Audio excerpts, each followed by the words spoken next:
Hi, I'll be discussing stage 5 in Erickson's theory.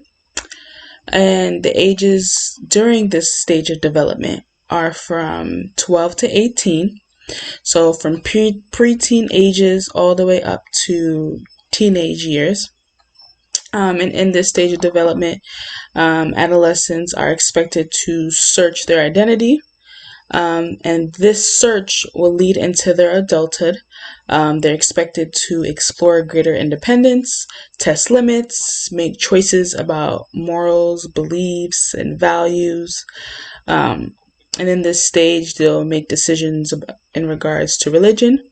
They'll kind of decide if they believe in religion, if they don't, if they believe in some of it, or not any of it at all. A study was done by Valentine French that discussed the lifespan development, but it also correlated Erickson's theories with Marcia's four identity statuses.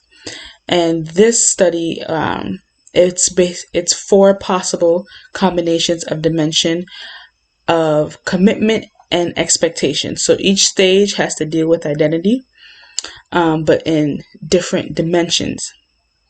Now, why is identity so important? Well, according to part of teenage development, identity is shaped through our experiences, and it also guides our beliefs and morals and values. The psychosocial crisis in this stage, according to Erickson's, is identity versus role confusion. The central themes during this stage development are formation of identity, exploration of relationships, vocation, cognitive skills, and maturity.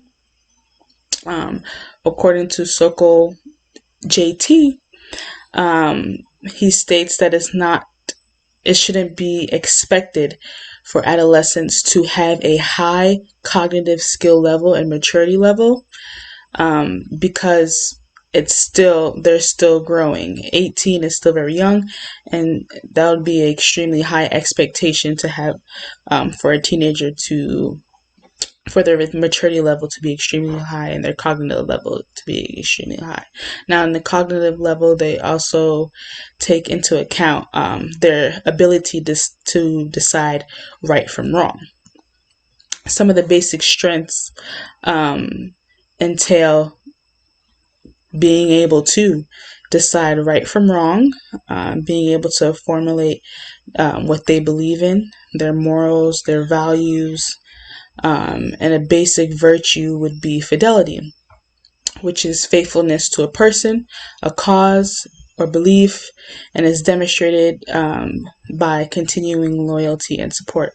Usually in the teenage years, many teens they'll latch on to a cause or to a belief or to a person, whether it's a best friend or a cause or a religion.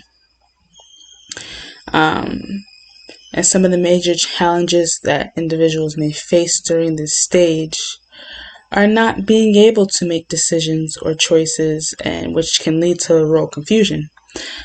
Sometimes adolescents grow in atmospheres where they're not exactly able to, in a sense, spread their wings, and they're not able to experiment, and they're not able to think for themselves quite at the moment because of their environment. Another challenge would be hesitation to explore identity. As adolescents, they're raised a certain way, and they don't want to disappoint their parents, or they don't want to disappoint people, so they're hesitant to figure out their identity for themselves. Another challenge would be their socioeconomic status. But their socioeconomic status can not only affect them, but also affect the family as a unit, which does put the family at risk.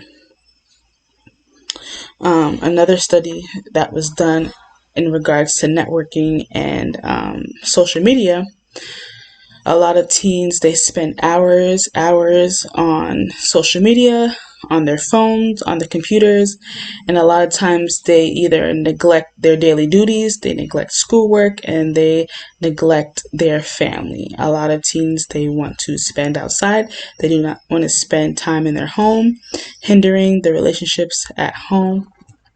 And in this study, it showed that students that were accepted into colleges were students that didn't have a Facebook, and essentially students who did spend a lot of time on social media. It hindered their academically, and it hindered in-person relationships. Some coping skills that could be learned from a positive outcome in this stage are engaging in self-talk. During these ages 12 to 18, they're not only experiencing trying to figure out their identity, but they're also experiencing puberty as well. They're not understanding what their body is doing, why it's doing it. Is it okay? Is it not okay? So for them to be able to develop themselves and to be able to have positive things to say about themselves, that will be a great coping skill. A lot of people call it self-affirmations. Another great coping skill would be relaxing techniques. Teenage years can be very stressful for various reasons.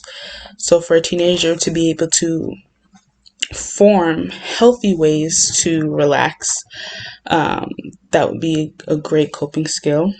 Now, how could this stage be related to previous stages is, through stages 1 through 4, it affects the development of their identity.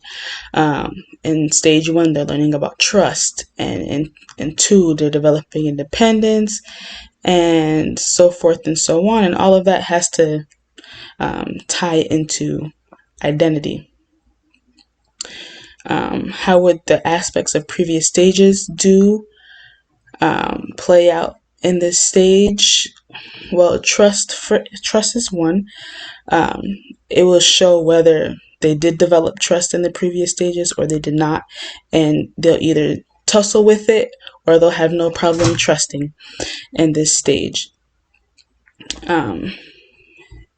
And how can an individual overcome issues that may arise as a result of a poorly resolved psychosocial crisis?